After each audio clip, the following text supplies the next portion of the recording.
What is it about? It's about Riley's journey into puberty and the new emotions that come to Yeah. help her along that, how they integrate with the older emotions. And just honest, it's just to me that, and it's like the brilliance of Pixar taking the challenge of the complex life of like emotions Yeah. and making it accessible. And it is accessible. Like you watch and you're like, oh, what a beautiful way to see the emotional life. Yeah. An emotional upheaval Yeah, and then yeah. a resolution. It's Yeah. brilliantly done. What makes fear tick? Well, I loved the description that Kelsey and Mark gave me when I first started recording because I was curious the distinction between fear and anxiety. And they said fear is reacting off an actual threat and anxiety is reacting off a perceived threat. So it was like fear, obviously when the sarcasm opens up and he freaks out, whereas anxiety lives in these scenarios and all that kind of stuff. And I was like, oh, I like that a lot. So, and it was just fun, like bringing literally the inside out. Like many times I want to react like fear. I want to do that, but I kind of keep it in. And to go in the voiceover booth and just like let loose, that's fun. Who do I voice? I voice disgust, and disgust is very correct about all things, all of the time. Very protective of Riley. She doesn't want Riley to fall to social poison, to actual poison, to physical danger, and she's not afraid to speak her mind and in order to protect Riley. And she's very correct in her opinions. Oh, always. Disgust is a vital emotion for Riley because disgust is a protector of Riley. Like all the emotions, disgust exists to preserve Riley's physical safety and her social safety. So I think Riley's probably, is it like 12 to 13? She's a big hockey player, and she is about to go to a hockey camp with her friends, and that's when she meets these kind of older, actually, she just left middle school, so she's going into high school, and she meets the high school girls that are part of the high school hockey team, and so then she's kind of in awe of them. A typical recording session is with Kelsey and Mark across from me in the booth, and I have lines and I get to play, and Kelsey gives me notes or says just to play, say it your own way. It just feels like a fun game. It's so fun. It's like a game night, except I'm working. What's it like to be in the voiceover booth? It's an opportunity you just don't get in life. Like you don't get to act that crazy on a daily basis. I mean, I can go on the street and start screaming like fear, but like to give the permission just to like come up with ideas and play and what about this, and also to be directed by Kelsey, who's such an energy and so many ideas. As an actor, just be like, oh, that's such a great idea. Let me try this. And you can just kind of feel the molding happening. And that's really fun.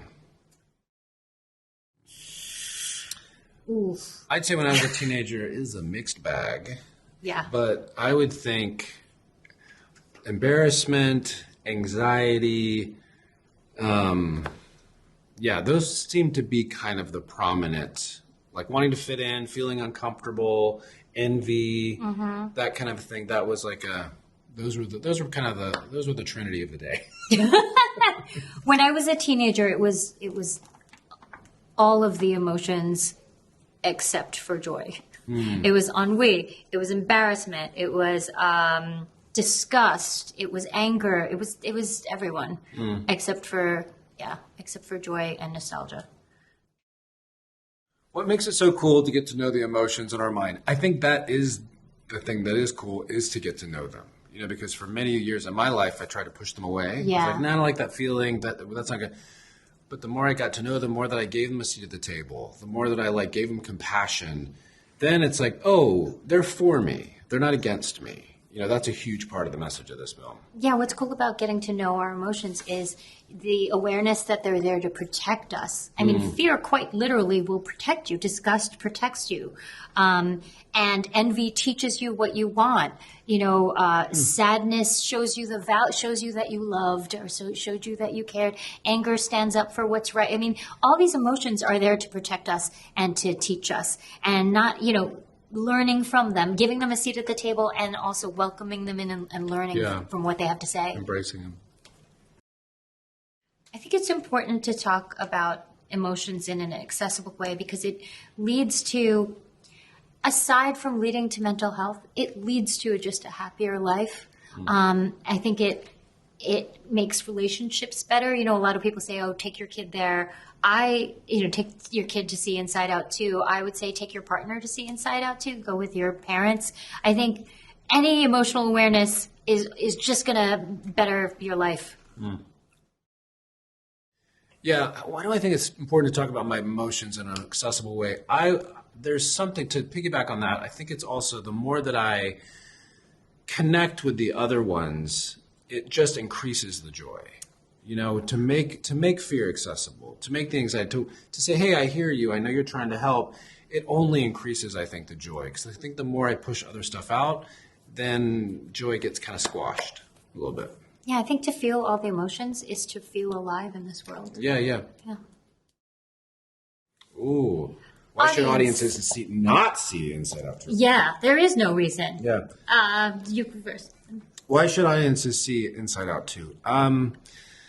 I really think, I know I'm in this movie. I know it sounds like I'm pushing.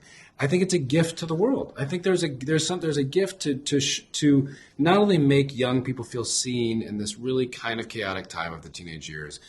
It gives parents the opportunity to kind of understand what the kids are going through, but also whether you're a teenager or a parent, just in life, to be like, hey, let me give myself a little more of a break. Have a little more compassion on myself. And to see that in a funny, creative way, game changer. Yeah, that's what I was going to say. Audiences should see this movie because, first of all, it's a funny, very funny roller coaster of a movie. It's just an entertaining, fun time to share with your loved ones. And subversively, it gives us language to talk about our emotions and our sense of self and our belief system. And it subversively teaches us how to live better lives by accessing our emotions and welcoming them to our lives.